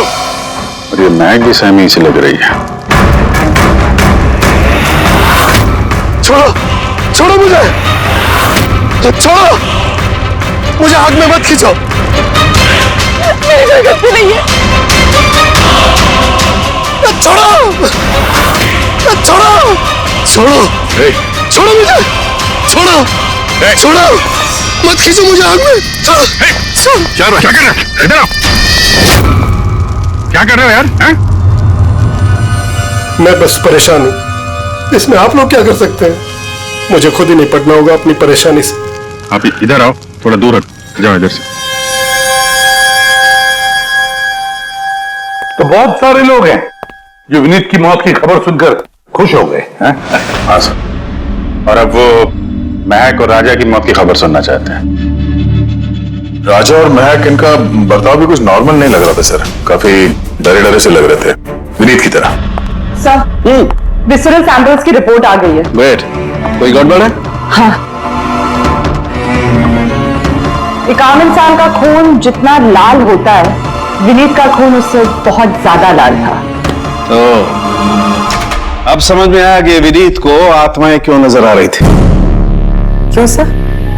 पूर्वी, जब इंसान का खून जरूरत से ज्यादा लाल हो तो इसका मतलब ये होता है कि वो इंसान बहुत ज्यादा लंबे समय तक कार्बन कंपाउंड के संपर्क में रहा, और इस कार्बन कंपाउंड की वजह से ही उसे हेलुसिनेशन आते हैं, जबरदस्त किस्म के। तो मतलब किसी ने जानबूझकर विनीत को इस कार्बन कंपाउंड के संपर्क में लाया, जिसकी वजह से विनीत की दिमागी हालत खराब हो गई, जो उसकी मौत का कारण भी बन गई। सर, खूनी को ये कार्बन कंपाउंड मिला कहां से होगा? हमारे आसपास हर जगह कार्बन कंपाउंड फैला हुआ है। मॉडर्न जिंदगी में हम जितनी भी मशीनों का इस्तेमाल करते हैं, वो सब की सब, लगभग सब की सब कार्बन कंपाउंड निकालती हैं। हाँ, कोई भी मशीनों के साथ छेड़खानी करके ऐसी साजिश कर सकता है। तो कार में बैठने के ठीक पहले विनीत ऐसे किसी केमिकल के संपर्क में आया होगा, इसकी वजह से उसे ये हेलुसिनेशन वगैरह हो रहे थे। बिल्कुल बॉस, गाड़ी के एग्जॉस्ट सिस्टम को चेक करना चाहिए, गड़बड़ वही हुई है।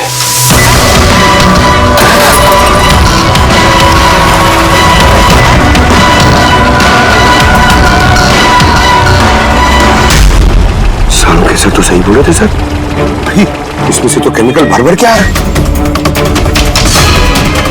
एक बात तो पक्की है पंकज, आत्मा कोई नहीं थी। हाँ सर, इसका मतलब अब खूनी के निशाने पे दो लोग हैं, राजा और महक।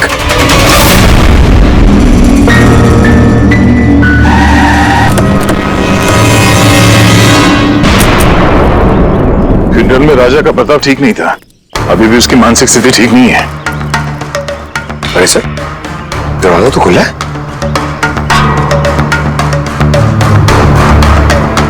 ये खूनी राजा तक पहुंच तो नहीं गया? ये क्या माहौल है? कैंडल्स,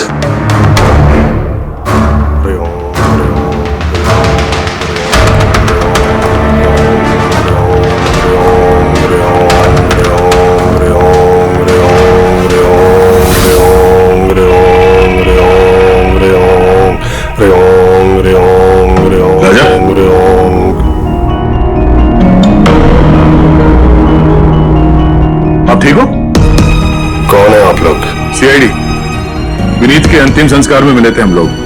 तुम आग में कूदने वाले थे, हमने तुम्हें रोका था, भूल गए? अब आप लोगों को मुझे रोकने या बचाने की जरूरत नहीं पड़ेगी। जब तक विनीत का खूनी पकड़ा नहीं जाता, तुम्हारी जान को भी खतरा है। अच्छा सच सच बताना, उन 12 मरीजों की मौत क्या तुम्हारी लापरवाही की वजह से गई थी? खबरदार जो मुझ पर ऐसा गंदा और झूठा इल्जाम लगाया था। मैं निर्दोष हूं और कोई नहीं मरा मेरी वजह से। शांत शांत। राजा बड़ी मुश्किल से शांत हुआ है, इसको समझ दिलाइए। आपकी तारीफ? श्लोक नाम है मेरा। मैं राजा की इस बुरे वक्त से बाहर निकलने में मदद कर रहा हूं। ओह, तो आप साइकियाट्रिस्ट हैं? साइकियाट्रिस्ट नहीं, साइकिक, मीडियम। इस दुनिया और दूसरी दुनिया के बीच एक पुल समझ लो। दूसरी दुनिया? दूसरी कौन सी दुनिया? कोई आत्माओं वाली दुनिया। वैसे हम भी एक पुल है, मुजरिमों की दुनिया से लेके जेल के अंदर सलाखों के पीछे तक पहुंचाने का पुल। पर सर आप मुझे सलाखों के पीछे क्यों डालना चाह रहे हैं? मैं तो राजा की आत्माओं से बचाने में मदद कर रहा हूं। राजा को आत्माओं से नहीं, केमिकल पॉइजनिंग से बचाने की जरूरत है। और बंद करो अपना ये ढोंग, समझे? सर वो कहां इशारा कर रहे? उस बूढ़े आदमी की तरफ जो एसी के पास खड़ा हुआ है। किसकी बात कर रहे हैं? मुझे तो कोई भी नहीं दिख रहा। मुझे भी नहीं दिख रहा। मानो या ना मानो, इस कमरे के अंदर कोई शक्तिशाली आत्मा है जो राजा को नुकसान पहुंचाना चाहती है। अभी पता चल जाएगा।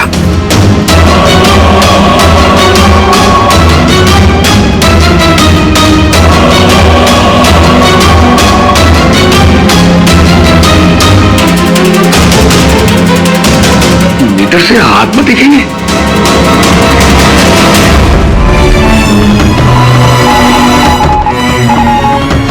देखा, वो आत्मा एसी के पास ही है। मेरी ईएमएफ मशीन झूठ नहीं बोल सकती।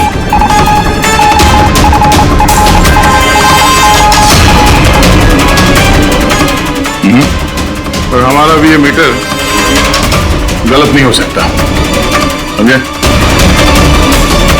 मेरी लगता है राजा को कार्बन कंपाउंड का असर उसकी गाड़ी से ही हुआ है। एक काम करो, ये मीटर ले जाओ, उसकी कार चेक करो। रेडी? पंकज, बताओ महक, विनीत के फ्यूनरल पे क्या देखा तुम? मैंने किसी को नहीं देखा, कुछ भी नहीं देखा। झूठ मत बोलो। अगर कुछ नहीं देखा तो वहां से डर के भागे क्यों? मैं झूठ नहीं बोल रही हूँ, मैंने सच में किसी को नहीं देखा। अच्छा, अस्पताल में जो 12 मौतें हुई थी, क्या वो तुम्हारी लापरवाही की वजह से हुई थी? मेरी लापरवाही की वजह से? देखिए, मुझसे जो कुछ बन पड़ता है मैंने सब कुछ किया। मैंने डॉक्टर केदार से भी बात की, लेकिन उन्होंने कुछ एक्शन लिया ही नहीं, तो मैं और क्या करती? अच्छा, तो फिर इसमें डॉक्टर केदार की गलती है? उनसे भी ज्यादा गलती है उस राजा की। उसे चेक कर लेना चाहिए था कि वेंटिलेटर्स ठीक से काम कर रहे हैं या नहीं, उनके वक्त रहते सर्विसिंग हो रही है या नहीं। तो फिर राजा दोषी है? राजा और विनीत दोनों। विनीत को भी हमें वेंटिलेटर सप्लाई करने से पहले देख लेना चाहिए था कि वो कहीं खराब तो नहीं है। आखिर कितनी जानें टिकी थी उस वेंटिलेटर्स पे? लगता है राजा और विनीत के लिए तुम्हारे अंदर काफी कड़वाहट है। विनीत की मौत से तो बहुत खुश होगी तुम। ये कैसी बातें कर रही हैं आप? बिल्कुल भी नहीं। मैं एक डॉक्टर हूँ और मेरा काम पेशेंट्स की जान बचाना है। किसी की मौत से मैं कैसे खुश हो सकती हूँ?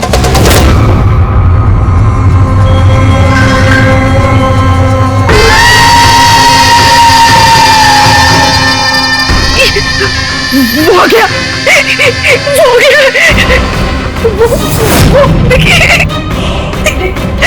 लेकिन यहाँ तो कोई नहीं। पीछे है। यहाँ पर कोई नहीं है। देखो, तुम घबराओ मत। जब तक मैं हूं तुम्हें कुछ नहीं होगा। हाँ?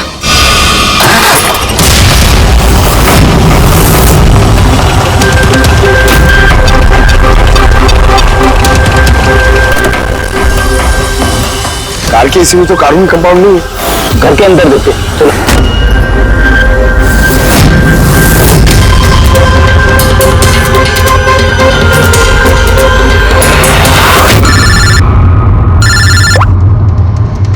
हाँ पूर्वी, महक के घर पे कोई केमिकल नहीं मिला? ठीक है, जब तक वो खूनी पकड़ा नहीं जाता तुम उसके साथ ही रहो, ठीक है? सर, हाँ, कार्बन कंपाउंड यहाँ पे भी नहीं है। कहीं कोई केमिकल नहीं मिलेगा। विज्ञान की दुनिया और केमिकल की दुनिया के अलावा भी कोई दूसरी दुनिया है, मानो या ना मानो। चुप, वो बंद। और जब तक बोलने को नहीं कहा जाए मुंह खोलना नहीं। राजा जी, आपको डरने की कोई जरूरत नहीं है। हम लोग हैं यहाँ पर, जब तक वो खूनी पकड़ा नहीं जाता सीआईडी आपके साथ ही रहेगी। मुझे सीआईडी की जरूरत नहीं है, ये है ना मेरी सुरक्षा करने के लिए।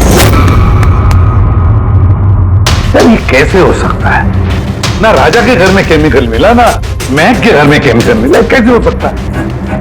सर, हमने राजा के घर को अच्छी तरह से चेक किया, एक एक कोना देखा, गाड़ी भी चेक की, कहीं कुछ नहीं मिला। हाँ मगर दया, अगर कोई केमिकल का इस्तेमाल ही नहीं हुआ है तो फिर राजा और महक को हेलुसिनेशन हुए कैसे? कोई तो वजह होनी चाहिए। और सर, जिस तरीके से विनीत के कार के एसी में केमिकल का इस्तेमाल किया गया है, ये किसी नौसिखिया का काम नहीं लगता है, तो कोई एक्सपर्ट। एक काम करते हैं, बनने वालों के घरों में देखो, शायद कोई ऐसा आदमी हो जो केमिकल्स के बारे में अच्छी जानकारी रखता हो, कोई केमिकल्स में एक्सपर्ट। और हाँ, हॉस्पिटल के उस स्टाफ को बुलाओ, चीफ नर्स जो है ना, हेड नर्स परिणीता, फिर हेड टेक्नीशियन शेखर और मालिक केदार, तीनों को बुलाओ। सर देखते हैं।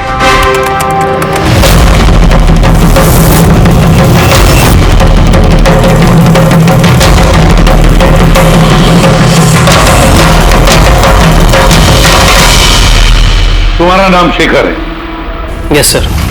हॉस्पिटल के हेड मैकेनिक, मेन टेक्नीशियन, मतलब हॉस्पिटल में जब भी किसी मशीनरी में प्रॉब्लम्स आ जाते तो पहले तुम्हें पता चलता है। जी हाँ सर। तो हॉस्पिटल के वेंटिलेटर्स खराब हो गए थे, ये तुम्हें पता नहीं था? सर पहले से पता था। तो फिर किया कुछ नहीं क्यों? बताया क्यों नहीं किसे? हाँ सर, इसमें मेरी कोई गलती नहीं है। तो फिर किसकी गलती? सर, मैंने महक को पहले से ही बता दिया था वेंटिलेटर्स के बारे में, कि वेंटिलेटर्स में प्रॉब्लम हो रही है और वो कभी भी खराब हो सकते हैं। और ये वेंटिलेटर्स बंद होने से पहले तुमने बताया था? यस सर, 1 वीक पहले। मैम, मैंने आपको एक नोटिस भेजा था, वार्ड टीम के वेंटिलेटर्स ठीक तरह से काम नहीं कर रहे हैं। ओह, मैंने वो तुम्हारा लेटर पढ़ लिया था शेखर, तुम टेंशन मत लेना, मैं कुछ करती हूँ। बट मैम, मामला थोड़ा अर्जेंट है। हाँ हाँ मुझे पता है। डॉक्टर महक, यस मैम आपको अकाउंट्स डिपार्टमेंट में इमीडिएटली बुलाया है। हाँ ओके चलो। Okay ma'am. Don't worry Shekhar, मैं कुछ ना कुछ करूंगी पक्का। बट सर, उन्होंने मेरी बात को सीरियसली लिया ही नहीं। हाँ, महक ने वेंटिलेटर्स खराब होने पर पेशेंट्स को बहुत बचाने की कोशिश की, मगर राजा सर इतने घबरा गए कि कुछ कर ही नहीं पाए। शेखर जी, तुम कितना सच बोल रहे हो, कितना झूठ, ये तो हम पता लगा ही लेंगे। सर, महक की कोई गलती नहीं है, उसने मुझे वेंटिलेटर्स खराब होने के बारे में पहले ही बता दिया था। लेकिन आपने क्या किया? सर, मैंने हॉस्पिटल के एडमिन हेड को बता दिया था, राजा को, क्योंकि हॉस्पिटल के जितने भी ये मशीनरी है उनकी देखरेख की जिम्मेदारी एडमिन हेड की होती है। सर, तो आपने एडमिनिस्ट्रेटिव हेड राजा को बता दिया और आपकी जिम्मेदारी खत्म हो गई। आप मालिक है ना इस हॉस्पिटल के, तो जिम्मेदारी खत्म कैसे होती है आपकी? सर, मैंने अपनी जिम्मेदारी निभाई, तभी तो मैं खुद गया राजा के केबिन में। राजा जी सर। ये सब क्या कर रहे हो? अरे ये सब जरूरी नहीं है, इतने सारे मरीजों की सांसें वेंटिलेटर के भरोसे चल रही हैं, तुम यहाँ बैठे हो, तो कुछ करो ना।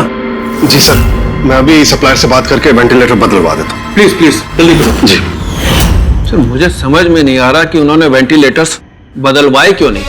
मैं हैरान हूं सर, कोई भी केदार जी पे उंगली उठा नहीं रहा। हर कोई राजा, विनीत और महक के पीछे पड़ा हुआ है। वही तो, हॉस्पिटल के मालिक है ना केदार जी, तो पूरी की पूरी जिम्मेदारी भी केदार जी तुम्हारी है। लेकिन सर, अब मैं खुद जाके तो रिपेयर नहीं कर सकता ना वेंटिलेटर्स। सर, मेरा काम है कि कंसर्न डिपार्टमेंट को इन्फॉर्म करना, और सर वो मैंने कर दिया, बल्कि मैंने विनीत से खुद बात करी। मैंने उससे कहा कि अगर ये रिपेयर हो सकते हैं तो रिपेयर करे, वरना इनको चेंज कर दे, और उसने कोई एक्शन ही नहीं लिया। उसने कोई एक्शन नहीं लिया, उसने कोई एक्शन नहीं लिया। आपने क्या एक्शन लिया? और नाम भी ले रहे हो तो विनीत का जो मर चुका है, या राजा का जो जवाब देने की हालत में नहीं है। सर जो सच था वो मैंने आपको बता दिया, अब वो मानना ना मानना सर आपके हाथ में है। परिणीता। जी सर। हॉस्पिटल की हेड नर्स, तो तुम हॉस्पिटल के बारे में सब कुछ जानती होंगी? जी सर। तो फिर अब सच सच बताओ, ये जो कुछ भी हुआ है किसकी लापरवाही से हुआ है? बताओ जल्दी। हाँ सर, बताती हूँ। मेरे साथ धोखाधड़ी करने की कोशिश मत करना राजा। और हाँ, अगर मशीनों में कोई फिजिकल डैमेज है वो वारंटी में नहीं आता। अगर तुमको नए वेंटिलेटर चाहिए तो पूरी कॉस्ट पे करनी होगी, समझा? मैंने तुमसे घटिया इंसान आज तक अपनी जिंदगी में नहीं देखा। अब ना तो हमारा हॉस्पिटल तुमसे कोई सामान लेगा और ना ही शहर का कोई दूसरा हॉस्पिटल। सुनो, ये धमकी किसी और को देना। जानता नहीं तुझे मैं कौन हूं, जो करना है कर ले।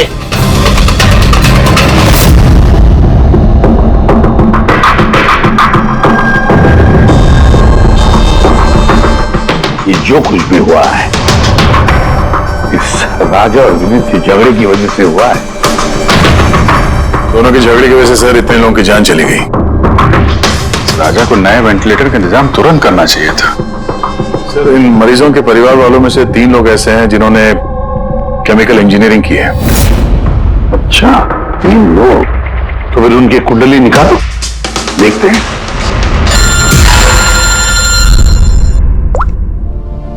Hello ACP Pradyuman.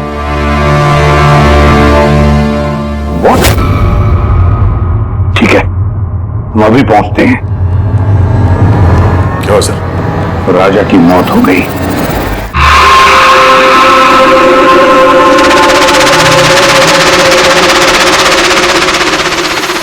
दया, मौत तो उसकी सर पे चोट लगने की वजह से हुई। लगता है छत से कूद गया है। जरूर हेलुसिनेशंस इतने भारी पड़ गए होंगे कि तिल मिलाकर राजा ने ऊपर से छलांग लगा दी। और तुम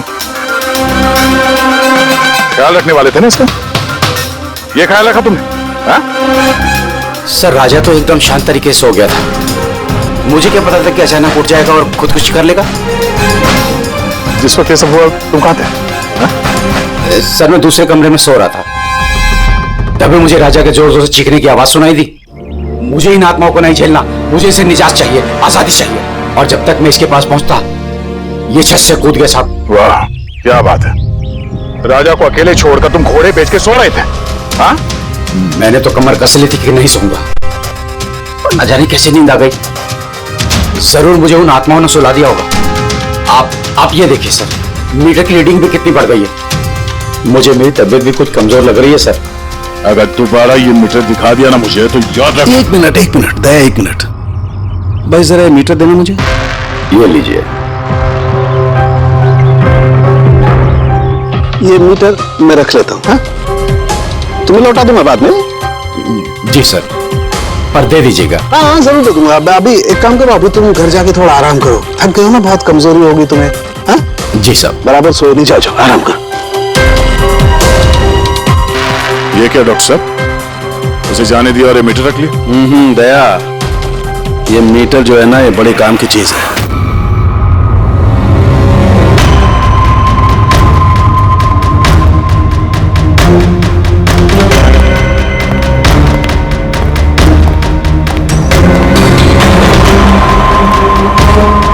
इस रूम में चेक करता हूं।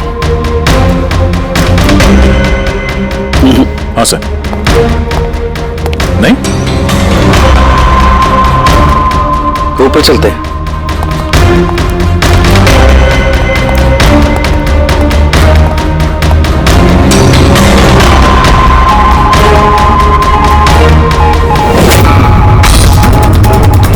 इस रूम के साथ आराम से ये नीडल तो जंगली घोड़े की तरह भाग रहा है। माय गॉड, हम यहाँ पर ऐसे नहीं खड़े रह सकते दया, हमें प्रोटेक्टिव गियर्स पहनने पड़ेंगे। Protective gears? वो किस लिए सर? अरे अपनी सुरक्षा के लिए।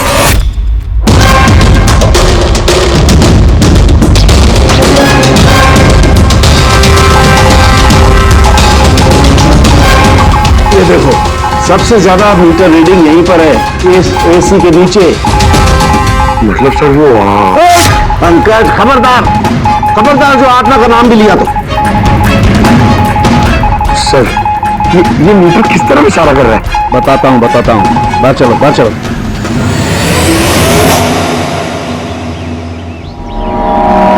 देखा दया, ये है EMF, इलेक्ट्रोमैग्नेटिक फील्ड डिटेक्ट करता है ये। इलेक्ट्रोमैग्नेटिक फील्ड्स, ये तो आजकल सभी इलेक्ट्रॉनिक अप्लायंसेस में होता है सर, टीवी, फ्रिज, एसी में। बिल्कुल है, लेकिन उन अप्लायंसेस का EMF हिडन होता है, छिपा हुआ होता है, ताकि लोगों पर बुरा असर ना हो। कैसा बुरा असर? तो इसकी वजह से लोगों को नौशिया हो सकता है, जी घबरा सकता है, बेचैनी हो सकती है, और अगर ज्यादा देर तक संपर्क में रहे तो हेलुसिनेशन होना भी कोई बड़ी बात नहीं है। ओह, मतलब राजा को ये हेलुसिनेशन किसी केमिकल की वजह से नहीं हुआ है, अपने घर के इलेक्ट्रॉनिक अप्लायंसेस की वजह से हुआ है, क्योंकि उसका वो EMF ढका हुआ नहीं था। बिल्कुल। इसका मतलब है सर किसी ने ये जानबूझ के छेड़छाड़ की है इसमें। हो सकता है। वैसे ही राजा को अंदर से पछतावा महसूस हो रहा था, दुखी था बेचारा कि वो मरीजों को बचा नहीं पाया, इसीलिए हेलुसिनेशन उसे पछतावा के रूप में दिखाई देने लगे। शायद इसी पछतावे की वजह से इस विनीत की भी मौत हो गई। बिल्कुल, और वो अशोक, उससे भी कमजोरी इसीलिए महसूस हो रही थी क्योंकि वो भी काफी देर तक इस EMF के संपर्क में था। यहाँ पे वो कार्बन कंपाउंड नहीं मिला घर में। मिली नहीं कैसे थे?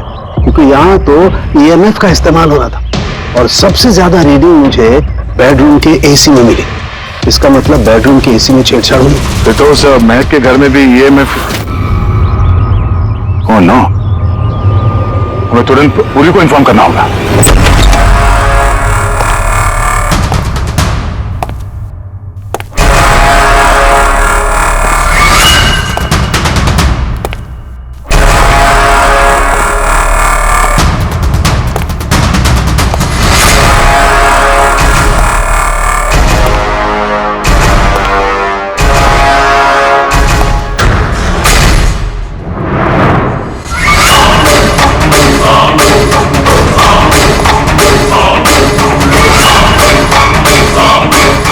जान लेकर चैन नहीं पड़ा तुम्हें,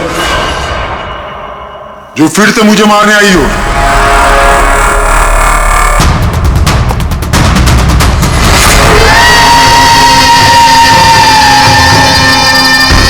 तुम? मैंने तुम्हें सेल्फ डिफेंस में मारा था, और वैसे भी तुम एक मुजरिम हो। क्या मुजरिम के घर परिवार नहीं होते? तुम्हारी वजह से मेरी बेटी अनाथ हो गई, और ये खून देख रही हो, सब तुम्हारी वजह से। आज मैं तुम्हें नहीं छोड़ूंगा। देखो मेरे पास मत आना, मैं मार दूंगा। आज मैं तुम्हें नहीं छोड़ूंगा। मेरे पास मत आना, मैं कहती हूँ मार दूंगी। मैं कहती हूँ मेरे पास मत आना। क्या कर रही हो? छोड़ो से। आदमी क्या? सर यहाँ पे सर रोकिए इसे, ये मुझे मारना चाहती है। पहले यहाँ से बाहर निकली, जल्दी आउट ऑफ हियर प्लीज, जल्दी फास्ट। ये हैं वो 3 लोग जिनका संबंध केमिकल इंजीनियरिंग से है। सुहास, दीपक और किशोर। खूनी इनमें से कोई भी हो सकता है। नहीं अभिजीत, कार के AC में केमिकल फिक्स करना अलग बात है, और इलेक्ट्रोमैग्नेटिक फील्ड को इतनी होशियारी के साथ इस्तेमाल करना अलग बात है। मुझे लगता है कोई ऐसा आदमी है जिसे साइंस की, मेडिकल साइंस की बहुत अच्छी जानकारी है, या तो कोई डॉक्टर या कोई साइंटिस्ट। जिसने भी किया उसने पूरा बंदोबस्त किया था इस इलेक्ट्रोमैग्नेटिक फील्ड का, कि ये महक और राजा दोनों कायम के लिए उस EMF के असर में रहे हैं। हो सकता है जब ये दोनों हॉस्पिटल में अपना काम कर रहे थे तब भी ये EMF वहां पर प्रेजेंट था। तो फिर सर शायद हॉस्पिटल के किसी मशीन के साथ भी छेड़छाड़ की गई होगी। बिल्कुल दया, बिल्कुल। और ये करने वाला वही है, हॉस्पिटल का अंदर वाला। तो ये वो जगह है जहाँ पे महक और राजा बैठा करते थे? जी हाँ। और कौन कौन आ जा सकता था इस कमरे में? सर सिर्फ स्टाफ वालों को अंदर जाने की परमिशन थी, वो भी अगर कोई काम हो तो। मतलब बाहर का कोई आदमी यहाँ नहीं आ सकता? नहीं सर, यहाँ तक कि मरीजों को भी अंदर जाने की इजाजत नहीं थी। उसका मतलब तो ये हुआ कि स्टाफ का ही कोई है, मतलब आप में से कोई एक खूनी है। ये आप कैसे कह सकते? ये हम नहीं कह रहे हैं, ये EMF मशीन कह रही है जिसने हमें सब कुछ बता दिया है। और इस EMF मशीन के हिसाब से इस AC के साथ छेड़छाड़ की गई थी। इसका मतलब है राजा और महक को मारने की कोशिश की गई थी, मगर बेचारा राजा मारा गया। एसी के साथ छेड़छाड़? क्या कह रहे हैं आप लोग? हमें तो कुछ समझ में नहीं आ रहा। ये बात इस कमरे में मौजूद वही इंसान समझ सकता है जो खुद खूनी है। और वो आज यहाँ एक प्रोटेक्टिव गियर पहन के आया है ताकि इलेक्ट्रोमैग्नेटिक फ्रीक्वेंसी से उसे कोई नुकसान ना हो। क्यों? कौन है वो?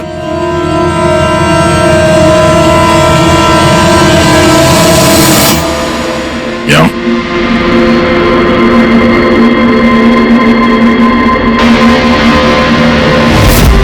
फैशन सेंस तो बहुत अच्छा है तुम्हारा शेखर। कपड़े के अंदर ये सुरक्षा कवच।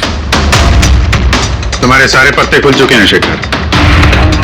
हमने तुम्हारे बारे में सब कुछ पता लगा लिया है। तुम ही यहाँ पे सिर्फ ऐसे टेक्नीशियन हो जो एसी के साथ छेड़छाड़ कर सकते हैं। अब जल्दी बताओ, क्यों किया तुमने ऐसा? हाँ, मैंने किया ये सब। और क्या गलत किया अगर मैंने महक, विनीत और राजा पे इल्जाम लगाया तो? इन लोगों की वजह से 12 मरीजों की मौत हुई जो मुझसे देखा नहीं गया। और मैंने सोचा कि इन लोगों को भी वैसी ही मौत मिलनी चाहिए जैसे उन 12 मरीजों को मिली। इसलिए मैंने ईएमएफ और कार्बन कंपाउंड के जहर का इस्तेमाल किया ताकि इन लोगों को ऐसी मौत दे सकूं। मौत नहीं, एक भयानक मौत। और ये मेरा इंसाफ था। इंसाफ करने का हक सिर्फ कानून को है, किसी और को नहीं, समझे? तुम जानते थे उस केमिकल के इस्तेमाल से उन लोगों को हैलुसिनेशन होगा। वो मरे हुए मरीज उन्हें सामने दिखाई देंगे जिसकी वजह से वो पागल हो जाएंगे। क्यों? और मैं अपने मकसद में कामयाब भी हुआ। जैसी मैं मौत चाहता था वैसी ही मौत विनीत और राजा को मिली। मगर अफसोस, महक को आपने एंड मोमेंट पे बचाया। कामयाब तो तुम तब होते हैं जब बिना कोई जुर्म किए उन्हें उनके अंजाम तक पहुंचाते हैं। क्या फर्क रह गया तुम में और उन दोनों में? अब तुम भी एक हत्यारे हो। तुम्हें क्या सजा मिलेगी इसका फैसला तो अब अदालत ही करेगी। इस तरह के और भी एपिसोड देखने के लिए हमारे चैनल को सब्सक्राइब करें और बेल आइकन दबाना ना भूलें।